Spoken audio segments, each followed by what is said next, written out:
You're in the mix. SKM presents Strictly for the Music Podcast. You are now live with the #1 podcast for all upcoming artists worldwide. It's the real deal.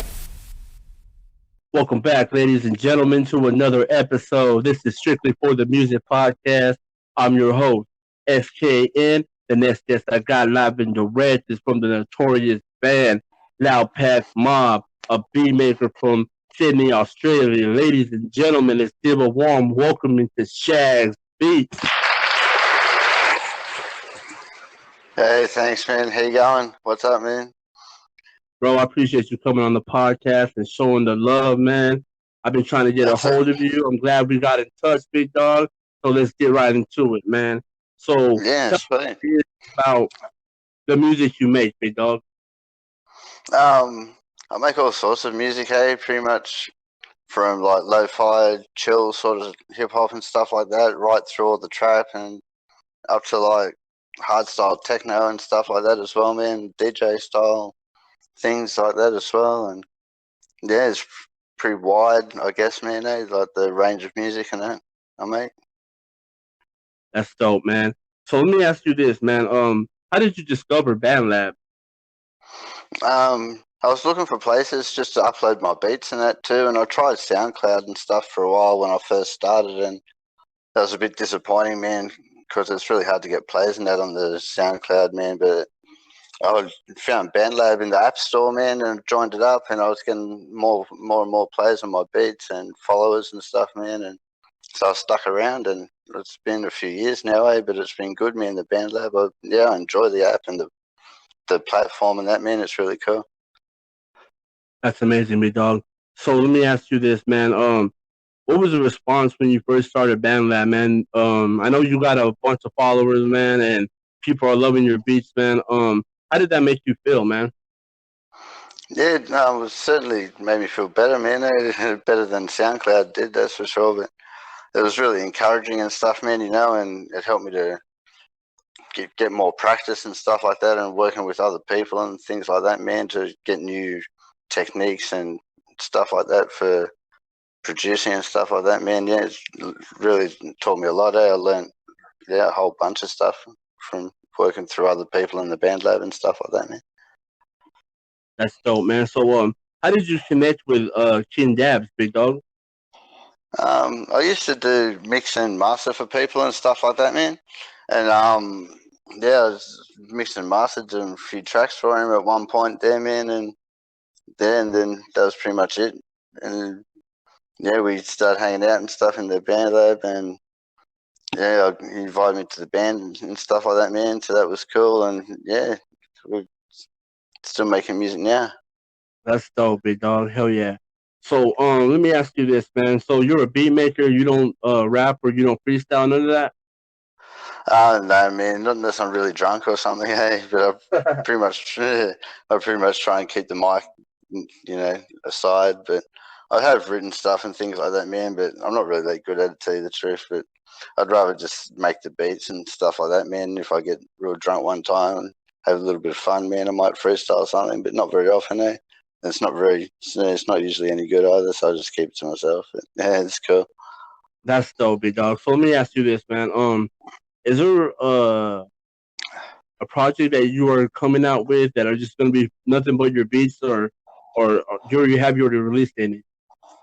I've got a few like small EPs and stuff that I put on SoundCloud and a couple of other places, but I haven't actually officially released anything to all platforms yet. So I've got little projects that I've been grouping beats and stuff and my songs and tracks together as little groups, and if I can get enough to make an album or something out of, and I'm happy with it, I'll probably release that to all platforms at some point. That's dope, big dog. So man, I know you have a YouTube channel, bro? Yeah, man. Yeah, I've got a few YouTube channels, but my main one is the DJ 240 one. It's mostly electronic stuff and that, but I want to make a better one when I get a little bit better and stuff like that as well, and get like the much better pro-looking video rather than just a picture that vibrates or something like that, man. You know, so that'd right, be man. cool too. That's dope, big dog. So, I know that you don't, you have never performed in Sydney, Australia with your beats, have you? No, man, I haven't, never. But that's cool, man. Maybe one day, but I haven't really got the equipment for it. I've got a small setup. I don't really have like a PA system and stuff like that, man, or decks either for DJ type stuff and things like that, man. All right, big dog. So let me ask you this: have you ever did any Facebook lives, Instagram live, YouTube lives, where you show the audience your work that you have presented to them? Yeah, man. I used to do Instagram live a little bit, but I didn't get many watches and stuff. But there was a really good one called Bigo Live, man, in like capital letters, BIGO, and that gets heaps of people watching it if you stream on there. Eh? Like I had 175, 200 people a few times, man, when I was just playing my launch pads and stuff, man. So that was pretty cool. That was like encouraging and stuff like that, man. So that's a cool app if you want to check that one out, it's not bad. But I haven't done it for a while, but I'll get back out there at some point. Oh yeah, big dog. So you use the Launchpad? Yeah, man. I've got like an Ableton MIDI controller and stuff, man. And I use Ableton and FL Studio on that. And I just each launch pad you just load up a loop or whatever onto it, man, and there's like 64 launch pads, man. You can just smash around on there. It's pretty cool. That's dope, big dog. Hell yeah, man. So let me ask you this, man. Is there a way that we could get to see you maybe collab with another producer? Yeah, I did a collab with Delusional K, man, just the other day, and we put the track out yesterday, I think, man, and that was pretty cool. Yeah, so check that one out. It's called Devil Shit is what I do. It's called on the Band Lab, and Delusional K uploaded it. I uploaded it as well. And so he did a dope remix of one of my beats, man. It's sick as. Yeah, you should check that one out. That's dope, big dog. Hell yeah, man. So let me ask you this, man. What are your top favorite collabs with artists on BandLab or off BandLab? Oh man, it's hard to pick a top one. I guess I enjoyed doing all of them, man, because I learned something new every time. But my probably favorite one at the moment, man, I did a beat, and this other dude from the Loud Pack Mob jumped on there, James Loner, man, and he dropped some bars on there, and it's textbook, man. It's a nice track. I'm pretty happy with that one, and he did the awesomest job, man. He's really good. And that was like, I was surprised, man. I was like, whoa, that's bad. That's dope, big dog. Hell yeah, man. Let me ask you this, bro. If you could collaborate with any producer, dead or alive, who would it be and why?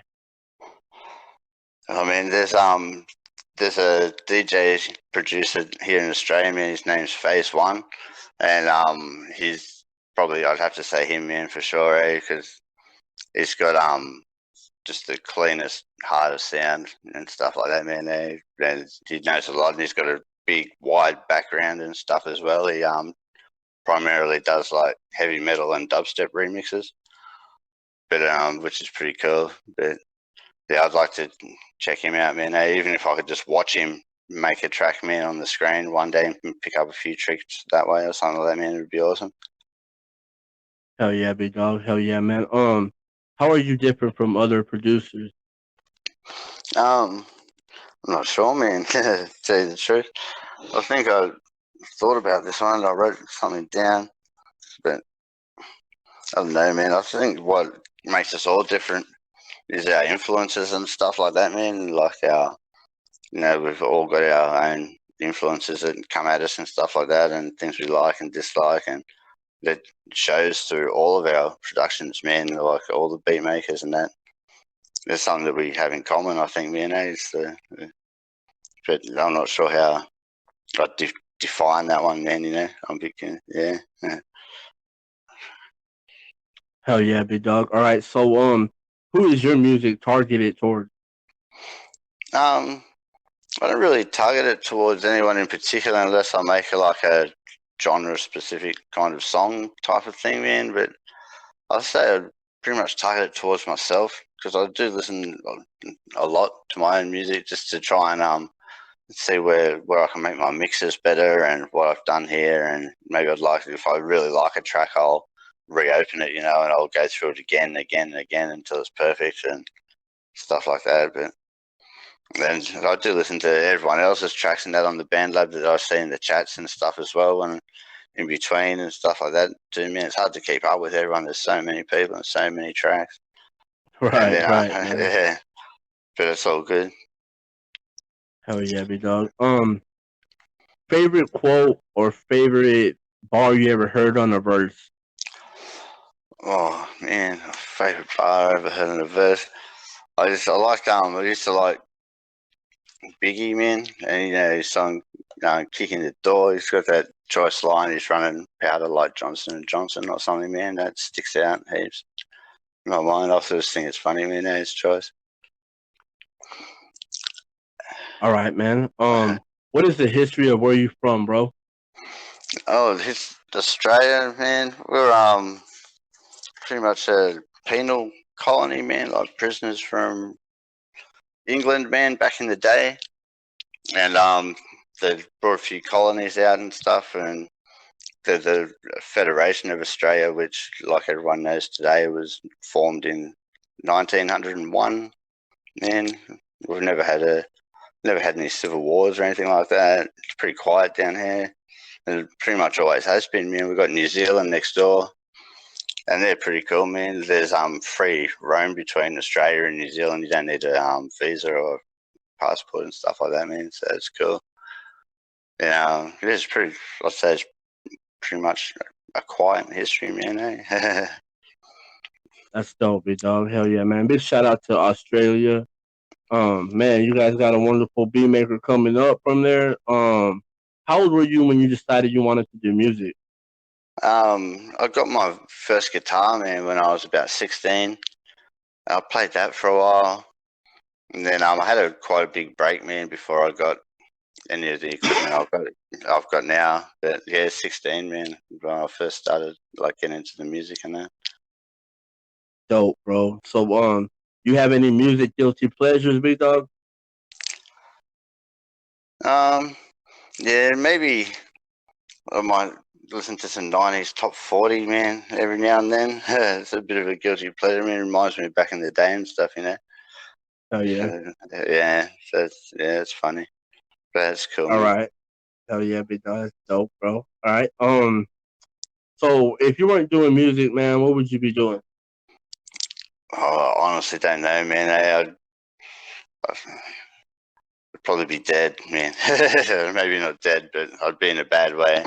Music really takes up a lot of my day, man. It always has. Cause I was in a bad place when I started producing.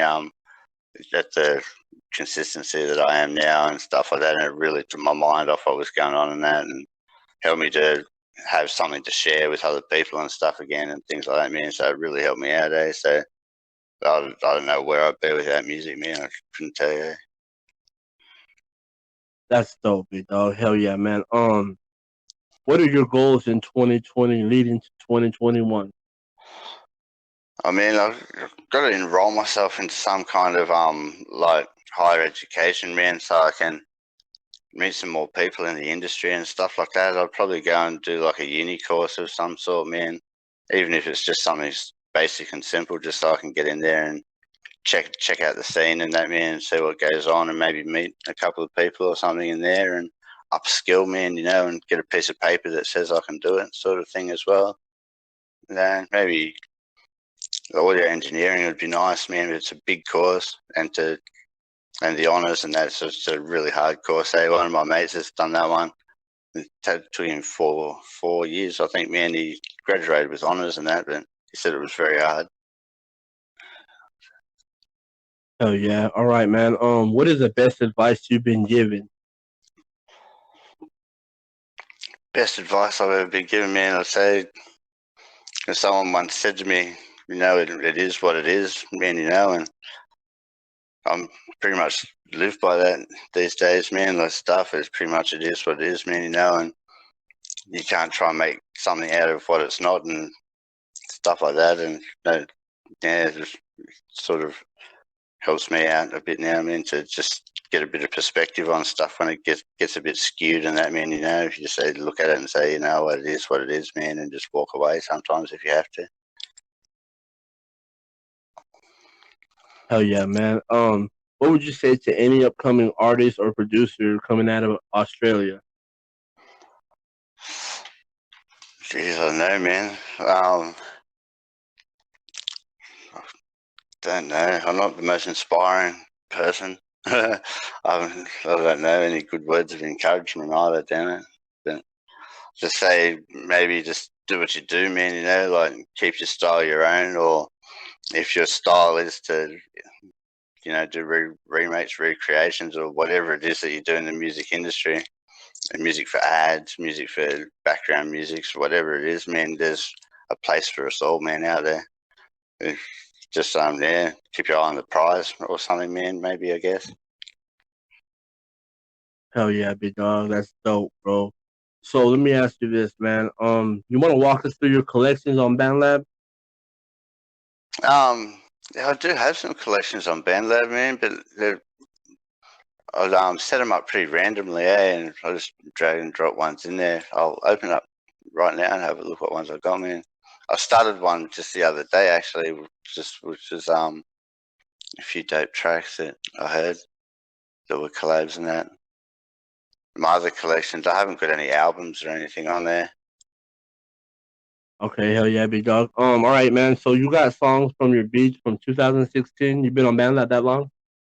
Yeah, man. Yeah, I've got my page goes for ages, man. I haven't scrolled right down it for a very long time, man. There must be hundreds of tracks there. Yeah, big dog. You got a song with Southside called "Pussy and Ass." Oh, true, man. Yeah, that's an old one from way back in when I first started, man. That's funny, eh? That's That's dope, big dog. So how was it yeah, working with Southside, man? yeah. It's cool, man. Yeah, Southside is cool, man. But I'm in a band with Southside as well, man. And he's not very active at the moment, but he's got something in the works, man. When he gets back into it, man, I think. Hell yeah, that's dope. All right, man. So lazy Sundays afternoon, big dog. Oh yeah, the track, the Lazy Sunday Yeah. afternoon. Oh, true. Yeah, that was one of my first ones, man. One of my first ones when I first started finishing whole songs and that. So yeah, I didn't mind that one, man. I thought that one was pretty cool. I still remember that one. Yeah, bro, that's dope, man. All right, dog. I gotta ask you this question, bro. How was it working with Growers Love, man? Oh, Growers Love's cool, man. Like he's the easiest dude to get along with, man. And he's always like spreading a message of love, hope, and happiness, man. Like in all these freestyles. He's I, I was working with him pretty early on too, man. And I still do now, every now and then, man. And he did one on one of my beats just last week, I think. Yeah, Growers Love's a cool dude, man. He's got a mad YouTube channel. He's got pretty good Instagram and stuff like that as well, man. So yeah, Growers Love, man. Big shout out to Growers Love, man. Yeah, his choice. Hell yeah. Hell yeah, man. That's dope. All right, big dog. So you got any upcoming projects you want to tell the audience, and can you plug in your social media so everyone that's hearing this podcast can go follow you and go stream what you got going on, big dog? Yeah, man. I've got what was the first question again? Sorry, man. I just. Do you have any upcoming projects you're gonna release this year or next year? Oh, true, man. I've got like a lo-fi chill hip hop sort of thing collection going at the moment, man. I've got about 5 songs in there. I might just get another couple and call it an EP, man, and put that out shortly. But it's pretty laid back and chill, and it's old school like boom bap hip hop, lo-fi with a bit of scratching and stuff like that, man. It's pretty chilled out. But yeah, my social media and that, man, is I forget all the different names and stuff, man. I'm so bad at remembering, but I know I'm Shags.lpm on Instagram, man, and that's pretty much my other thing I use other than BandLab. I'm pretty active on there, so I'm easy to get a hold of on there too, so that's cool. Yeah, everyone can go follow him on BandLab at bandlab.com/Shags, SHAGS 240. So go ahead and check him out. If you ain't got BandLab, go download the app. It's free. You can make your own record with the one and only Shags beat. Big Dog, do you have any special shout outs you want to give, man? I mean, I'd just like to take a big time to shout out to everybody, man, who's ever been involved in the lab, man, and just made it the place it is, man, like especially the Lab Paint Mob, Hendrix and that now as well, and everyone who gets involved, man, and hits me up. Delusional K for the collab recently, man, that's a choice one. Check that one out. And just everyone, man. I could list people for I don't know how long. Hell yeah, dog. You already know, man. The love is real out there. I want to say, man, thank you for coming on this podcast, sharing your story and your music. I'm gonna get this out, man. All we want to tell you, man, is we wish you nothing but success from here on out, big dog. This is strictly for the music podcast. I'm